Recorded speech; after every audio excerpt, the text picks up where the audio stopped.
Marvelous one. They say if you can make it in New York, you can make it anywhere. But that wasn't the case for our Chicago Cubs, who ran into some old friends in Anthony Rizzo and Gleyber Torres, but have dropped 2 of 3. And as of this recording, are about to play game 3 in the Bronx. This is coming off a bad end of that St. Louis Cardinals series we were talking about last week on the Sports Cubicle, and a rain out / a loss to the horrible Baltimore Orioles. It's the Marvelous One, Dan Marver. It's Devin Tingle, Paul Chivari, myself, Mike Mercado. The Marvelous One joining us on location right now, and he's been watching all the games. He's been seeing every pitch. Marvelous One, you see what happened in the Bronx. Was just as more of the same for you watching this Cubs team? Was there, over the last week, seeing how they were competitive with the Cardinals and seeing some rookies come up, some things kind of heading their way, were you surprised that they laid an egg, especially the second game of the series in New York? Or is this just what you thought was going to happen when they played a buzzsaw like the Yankees? I guess in the case of Swarmer, nobody knew what he had, and now the Yankees knew what he had, I guess. so it was no contest in game. The game one was an extra inning game, and it's just the way it goes. But Swarmer obviously didn't perform as well in his second start as he did in his first. So it is what it is with Swarmer. So, but we expected them to be struggling, this year to maybe get anywhere near 500. So it's not shocking. But I will say one thing. I always criticize Major League Baseball for their scheduling. The Baltimore makeup game will be immediately after they played a series against the Nationals. That's actually brilliant. Yeah. So, I mean, but somebody like you who's Cubs, been – go ahead. Yeah, but in terms of the Cubs, it's I think it's San Diego and Atlanta coming up. It's just going to be a struggle all year. I hope nobody expects much more from them. I mean, they've had a lot of injuries too, but yet they just don't seem to have what it takes to be a winning ball club yet, particularly in the pitching end. It's too inconsistent. And the young kids look good one time and not good another, and now Stroman's hurt and Hendricks is inconsistent, so it's just not looking like a fantastic summer for the Cubbies. And Sorry to say. No, and you've been saying this, you've had your coach's hat on, you've had your scouting eye on for this team and seeing where they're projecting over the next few years. So it looks like this year there's going to be ups, there's going to be downs. The goal, I guess, is to be 500 if you're this team after you've made all your trades and whatnot. But knowing what we know now and how much they're struggling, the countdown, knowing that Wilson Contreras and the Cubs agreed to arbitration, so that's all done. But knowing full well that he is on the market, he is the next guy to be moved. Do you think it's sooner rather than later, or do you think they're going to wait for somebody to be desperate to have such a dynamic hitting catcher who could do so much for your organization? It's just a matter of time, right? Until Wilson is gone. Yeah, I agree. I think it's going to be much like last year where it's going to be for prospects. I was hoping maybe somebody that could contribute right away, but I think that Wilson is going to be moved for prospects at the trade deadline. Are you enjoying the process of how they're going at it? We watched what happened from, let's say, 2010-11 all the way to 2016, how they were going for positional players. They were going for 5-star athletes. They were going for guys that they could fill a lineup with. But it seems like Jed and this new regime are going for arms. They want young arms. They want as many as they can get, not only for their starting rotation, but to flip these guys, because we all know the commodity of arms is at a premium in Major League Baseball right now. So are you more confident seeing how they're going about it compared to the original regime that this all started from, the original foundation? Or are you concerned that they're a little too focused on a position where Tommy John surgery is almost guaranteed?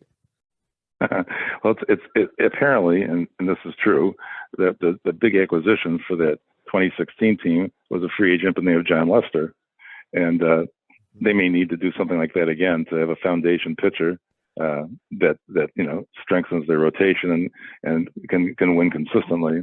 So that's what they need. I mean, I thought that with Hendricks and Stroman they might have that foundation, but that's not what's happening right now. So I think they need to get a seasoned pitcher to strengthen the rotation. Is there anybody on this team right now that you think will be on a playoff roster? I like Seiya Suzuki. We got to see how that finger heals. We know he's not going to be around for a little bit. I think Marcus Stroman, one way or another, was a really good acquisition because of the years and the amount of money they paid for him. So I don't know if he'll actually be part of this team or bring in pieces to be part of that next playoff Cubs team. But is it like morale? Is there anybody on this team, Nico Horner, Nick Magical? Is there anybody on this team that you think is going to be in the playoff roster a year or two from now? Well, it's hard to say because you never know. It's like, look at Atlanta last year. The team that went to the playoffs was not the team that they had in June. So, great point. So sometimes if you're in a buying mode, things look a lot different. But it looks like the Horner's in for the long stretch to me. And I don't know if Wisdom and Schwindel are one-year wonders, but they might be a foundation, which is surprising to me based upon the fact that they were career minor leaguers. So, it seems to me as though they do need some additional strength in the outfield. I mean, Suzuki, I don't know, did he electrocute his finger? I mean, this seems like a long time. I know. Yeah. for a finger. So, but he'll be a piece for the long term too. So I think that's the foundation. I mean, they have some other people that are going to be in and out, but I think they still need some additional veteran help, some free agents. I mean, they have guys like Ortega out there in the outfield, and Hayward is at the end of his career. But all in all, I think they need some additional pitching support at the starting end, and some seasoned big leaguers. I think is going to be the key. Even with the Rizzo Bryant group with Schwarber and such, they had some additional seasoned major leaguers that came in and out. So, it's going to help definitely if they can do that through free agency. It shouldn't be all young people. They've got enough young people right now, it seems to me, from that first wave. I think it's time for them to try to get some people that can contribute more quickly. I 100% agree. I think the interesting about Suzuki is I wonder how much of this is them just being precautious because they know they're not going anywhere this year. So let's take your time, heal. What's the point? Like, you need American at bats, but also we don't want the pitchers to completely get their book on you so early on. Maybe this is just them kind of delaying that a little bit. And you bring up an interesting point of them having a bunch of youth already. It is time next offseason, this winter meetings, these GM meetings coming up after the season's over, after we crown the World Series champion. This front office, this ownership has no choice but to spend money now. I mean, we know they have a choice, but optically, after going after and buying Chelsea, trying to buy Chelsea, having all this landmark and this becoming a realtor of an organization, just buying up all of Wrigleyville, you have the money. You have the disposable income to go get guys on your roster. And I wanted to bring this up to you because, again, you're always looking not only at what's on the field now, but into the future. And here on the Sports Cubicle with Dan Marver, Devin Tingle, Paul Chivari, and myself, Mike Mercado, we like to stay in the moment. But when you have a team like the Cubs right now, where it's not just about the moment, it's about moments that they're going to try to build for the future. If we were going to Vegas and I told you the over-under was 70%, let's go even low. I think it's more 50-50. So let's go 60% that the Cubs will go after a Juan Soto or a Trey Turner this coming up offseason. Do you think that's more likely or less likely to happen 365 days from now? That's what you and I are hoping for. And I think that's the next move. I mean, it seems pretty obvious to me that they need to do that. I mean, you're not planning for 2030. I mean, I think they want to win before that. I mean, very loyal fan base, So I think it's like, unfortunately, they were used to losing, even except for the 1 year. But I don't think this current fan base will be like the ones in the 60s, in the 70s that accept losing every year. We got to get back to the playoffs, before 2025, hopefully. I think that's a great year you put it on. 2025 is the cutoff. Because if you look at the fan base right now, they go to the big games. They go when the weather is nice. I mean, of course, Wrigley Field is amazing. North side of Chicago has some great spots. I mean, Chicago all has some great spots. But during the summer, if you want a cold brewski, there's nothing better than going to Wrigley Field. But I think this fan base has learned that they don't have to go to a Reds game, a Pirates game. They don't have to go see the Colorado Rockies. They want to see championships. They want to see playoff appearances. Look at this, our fan base that we've been alive have seen only one championship, but we saw a lot of winning baseball from 2015 all the way to 2020. Whether it ended in championships or not, this is something you grow accustomed to. And we're seeing how much you get anxious. We're seeing what's happening in the South Side right now. You have to be able to strike when the iron's hot, and you have to be able to take that leap of faith when you think you're almost there. And the fan base is not going to wait for you. The fan base has too many other options. The Bulls are getting good. If the Bears find themselves their quarterback in Justin Fields, like, this is all things. There's other things to find entertainment in. All the different apps, the Cubs have no choice but to make themselves relevant again and not be lovable losers. And I think you really hit on that point strongly.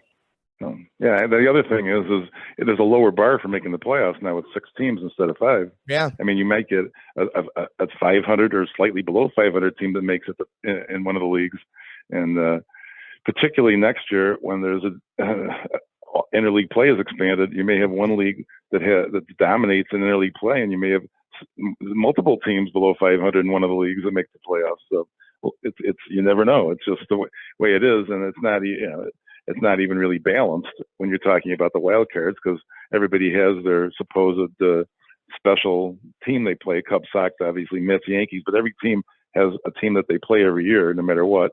And some are stronger than others, obviously. So you're not even talking apples and apples, so when you're talking about, comparing divisional teams. But be that as it may, that 6th spot may be something that I hate to, it's such a low bar, like we were talking about the Bulls eventually being in a play-in game, but which didn't actually happen. But the 6th spot is not like a tremendous achievement, but it gets you in there, and then you have a best 2 out of 3, and who knows? Even though 5 and 6 play all the games on the road, the way it stands right now, which is also ridiculous. If let's say 4 and 5 are tied, and 4 is going to get all 3 games at home, that's stupid. But it is what it is. They can get to the 6th spot, I think, before 2025 because of the division. As long as Cincinnati and Pittsburgh stay kind of below the 500 mark substantially, you have to just compete, to get in there with St. Louis and Milwaukee. It looks like to me. I mean, Cincinnati, right now is lost 4 in a row, for example, and they don't look like they're going to be any great threats to win the division. And Pittsburgh seems to have been wallowing for years. So the division gives them an opportunity to maybe, sneak in there. And that's exactly it. It's take advantage of the 6th seed. Take advantage of the fact that there's 6 opportunities for you to make it to the playoffs. Don't even need to be second place in your own division. And on top of that, it's a bad NL Central with teams that typically don't get really good. This isn't the American League East or the National League East or the West. Like, this is a division that's usually a 3-team race. It's between 3 teams, and it's only a matter of time until the age catches up to the Milwaukee Brewers. It's only a matter of time until Hader's arm falls out. St. Louis is going to be a constant because they're a great organization, but this is your opportunity, and you have to strike when something like this is given to you. They put it on a silver platter. 6 teams make it in the National League, and you're in Chicago. There's no excuse for you not to be one of the top 6 teams in your league. But we want to know your thoughts. The Marvelous One has had his scouting and his coaching eye on all this, and he'll make sure he's covering it throughout up until the final pitch in September. But we want to know your thoughts. Let us know. October.